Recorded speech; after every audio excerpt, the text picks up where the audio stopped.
ঘটে।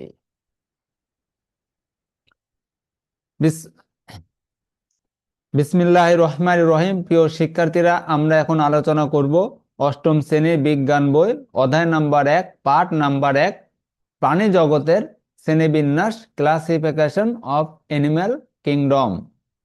তো আমরা দেখি, তোমরা তোমাদের চারপাশে ছোট বড় নানা বৈচিত্র্যময় প্রাণী দেখতে পাও। তোমাদের ষষ্ঠ শ্রেণীতে অর্জিত জ্ঞানের ভিত্তিতে প্রাণী জগৎ সম্পর্কে নিচের প্রশ্নগুলোর উত্তর দেওয়ার চেষ্টা করো। তোমার দেখা প্রাণীগুলো দেখতে কি একই রকম? এদের সবগুলোরই কি মেরুদণ্ড আছে? এরা কি সবাই একই পরিবেশে বাস করে? এরা সবাই কি একই রকম খাবার খায়? এরা কি একইভাবে চলাফেরা করে? এবার তুমি নিচের উত্তরগুলোর সাথে তোমার চিন্তাকে মিলিয়ে নাও। আমাদের চারপাশে আমরা যে প্রাণীগুলোকে দেখি তারা সবগুলো দেখতে একরকম হয় না। এদের দেহের আকৃতি, গঠন ও অন্যান্য জৈবিক কার্যক্রমের প্রাকৃতিও ভিন্ন। এদের কোনোটির মেরুদণ্ড আছে, আবার কোনোটির মেরুদণ্ড নেই। এদের কোনোটা মাটিতে, কোনোটা পানিতে, কোনোটা গাছে বাস করে। এদের খাদ্য প্রকারও ভিন্ন হয়। এরা বিভিন্ন অঙ্গ, সিলিয়া, পা, উপাঙ্গ ইত্যাদি দিয়ে চলাফেরা করে। আবার কোনোটার চলন শক্তি নেই। পৃথিবীতে এরকম বৈচিত্র্যপূর্ণ প্রাণীর সংখ্যা আমাদের সঠিক জানা নেই। আজ পর্যন্ত প্রায় 13 লক্ষ প্রজাতির প্রাণী আবিষ্কৃত হয়েছে এবং প্রতিনিয়ত এদের সংখ্যা বেড়েই চলেছে। বিপুল সংখ্যক প্রাণীর গঠন ও প্রাকৃতির সম্বন্ধে জ্ঞান অর্জনের সহজ উপায় হলো শ্রেণীবিন্যাস। প্রাণীদের বিভিন্ন বৈশিষ্ট্য ও বিভিন্ন প্রাণীর মধ্যে মিল অমিল ও সম্পর্কের উপর ভিত্তি করে শ্রেণীবিন্যাস করা হয়। প্রিয় শিক্ষার্থীরা, এটা একটা প্রশ্ন হতে পারে যে শ্রেণীবিন্যাস কিভাবে করা হয়। সঠিক উত্তর হবে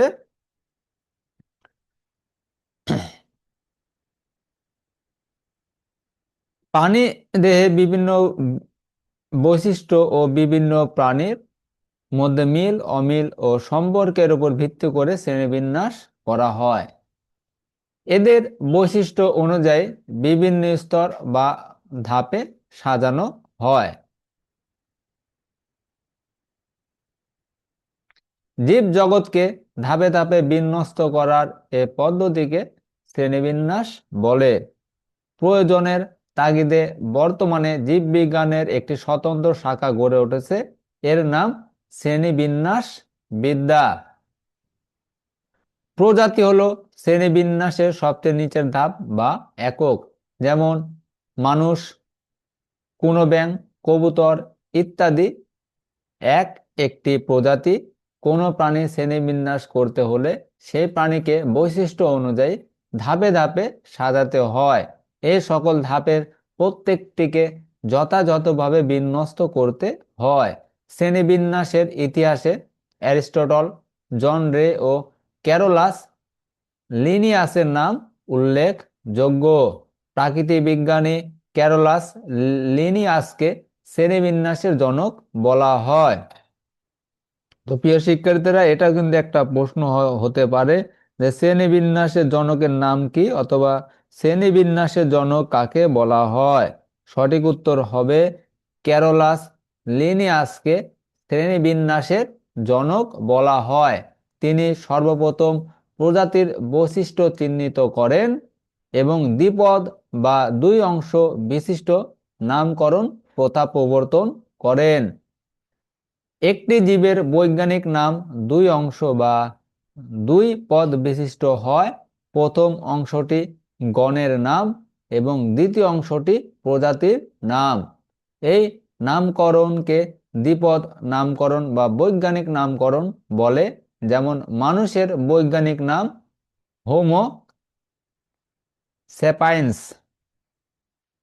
হোমো স্যাপায়েন্স বৈজ্ঞানিক নাম ল্যাটিন অথবা ইংরেজি ভাষায় লিখতে হয়। তাহলে বৈজ্ঞানিক নাম কোন ভাষায় লিখতে হয়, এটা একটা প্রশ্ন হতে পারে। উত্তর হবে বৈজ্ঞানিক নাম ল্যাটিন অথবা ইংরেজি ভাষায় লিখতে হয়। এখন তুমি তোমার নিজের খাতায় নিজের ছকটি আঁকো এবং ছকটি পূরণ করো। প্রাণীর নাম, বাসস্থান, গঠন, উপকারিতা, অপকারিতা।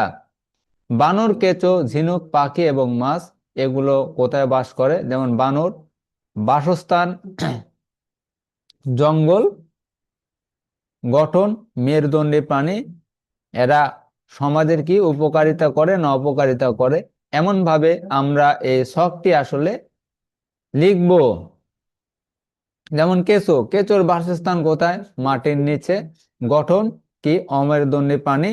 উপকারিতা, হ্যাঁ এরা আমাদের উপকার করে। ঝিনুক, ঝিনুকের বাসস্থান হচ্ছে পানিতে। গঠন, এরা অমেরুদণ্ডী প্রাণী।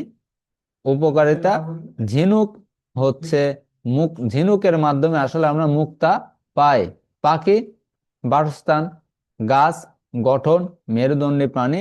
উপকারিতা, পাখি আসলে বিভিন্ন পোকামাকড় খেয়ে আমাদের সমাজের অনেক উপকার করে। মাছ বাসস্থান পানি, গঠন মেরুদণ্ডী প্রাণী। উপকারিতা হচ্ছে মাছ আমাদের আমিষের একটা উৎস। এভাবেই আসলে আমরা এই ছকটি পূরণ করব।